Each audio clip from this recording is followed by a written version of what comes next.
What's this? Are you on Twitter again? Haven't you got any real work to do? Actually, I am working. Really? What are you doing?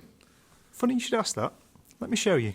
Much as I love working here, there aren't that many people in the office, or even at this institution, who do what I do. Microblogs like Twitter are open networks, which makes it easy to find interesting people who do similar things to me. Yeah, and find out what they're having for lunch. Why would I want to know what people are doing all the time? Well, knowing more about the people in your network lets you find shared interests, make new connections, and see opportunities to collaborate. People do post all sorts of things, but that's what makes it interesting. But you can't say much in 140 characters, can you?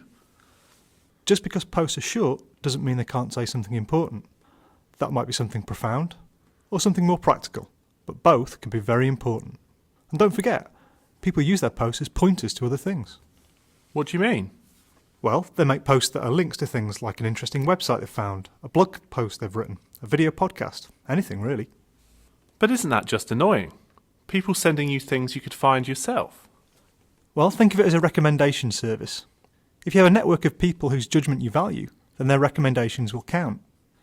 They act to filter out the huge amount of content on the web and pass on what they think is the best and the most relevant to their network.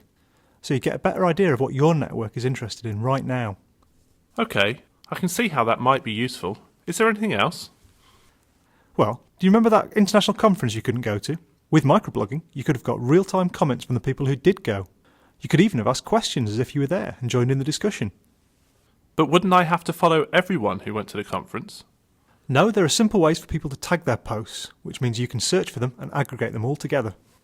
And asking questions isn't limited to events. Have you ever tried crowdsourcing? What? Crowdsourcing. Asking your network a question. Isn't it quicker just to use a search engine, like Google? Sometimes, but it depends on the question. Search engines aren't intelligent, so they can't give you an opinion. Try it. You might be surprised to find out how many people are keen to help you. And you might even be keen to help them. You're convincing me, but how do I get started?